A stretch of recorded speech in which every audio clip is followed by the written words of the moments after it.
Hi friends, இன்னைக்கு jewellery பாணிக்கு எப்படி age ஃப்ரூட்டோட power கிடைச்சி அதை பற்றி பார்க்க போகிறோம்.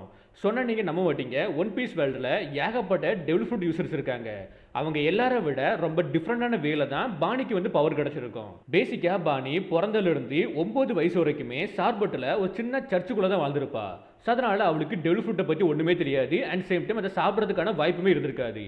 அப்படி இருக்க போஸ்டில் பாணிக்கு எப்படி ஏஜ் ஃப்ரூட்டோட பவர் கிடைச்சுன்னு கேட்டிங்கன்னா அது சேட்டன் மூலமாக. சேட்டன் பார்த்தீங்கன்னா ஒரு எக்ஸ்பெரிமெண்ட் பண்ணியிருப்பான். இந்த ஒன் பீஸ் வேர்ல்டில் உள்ள எல்லாருமே டெவில் ஃப்ரூட்டை சாலிடாக சாப்பிட்டு தான் பவர் கெயின் பண்ணியிருப்பாங்க, பவரை எடுத்திருப்பாங்க. பட் ஸ்டில் அந்த சாலிட் டெவில் ஃப்ரூட் இருக்குல்ல, அதை புழிஞ்சி அதோட பழசாரை குடிக்கிறது மூலமாக பவர் கிடைக்குமா கிடைக்காதான்னு சொல்லி செக் பண்ணுறதுக்காண்டி தான் ஒரு எக்ஸ்பெரிமெண்ட்டை நம்ம சேட்டன் பண்ணியிருக்கான். அந்த எக்ஸ்பெரிமெண்ட்டுக்கு ஒரு டெஸ்ட் சப்ஜெக்டாக இருந்த பொண்ணு தான் நம்ம பாணி.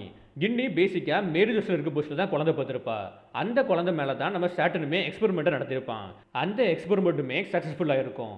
ஒன் பீஸ் வேர்ல்டில் எல்லாருமே சாலிடான டெவில் ஃப்ரூட்டை சாப்பிட்டு தான் பவரை கெயின் பண்ணியிருப்பாங்க. பட் சேட்டன் ஏஜ் ஃப்ரூட்டோட அந்த பழசாரை வந்து எடுத்து பாணிக்கு கொடுத்து அது மூலமாக தான் பாணி வந்து பவரை கெயின் பண்ணியிருப்பா. என்னதான் இந்த எக்ஸ்பெரிமெண்ட் சக்ஸஸ் ஆனாலுமே சேட்டனை பொறுத்த வரைக்கும் இந்த டெவில் ஃப்ரூட் வந்து ஒரு ஒர்த்லெஸ் தான். ஏன்னா இந்த டெவில் ஃப்ரூட்டை சாப்பிடக்கூடிய யூசர் வந்து அவங்களோட பாசிபிள் ஃபியூச்சர் வெர்ஷனால் மட்டும் தான் ட்ரான்ஸ்ஃபார்ம் ஆக முடியும். அண்ட் சேம் டைம் எந்த அளவுக்கு ரியாலிட்டி பற்றி அந்த யூசர் தெரிஞ்சுக்கிட்டாங்களோ அந்த அளவுக்கு இந்த டெவில் ஃப்ரூட்டோட பொட்டன்ஷியலுமே குறுக்கிட்டே இருக்கும்.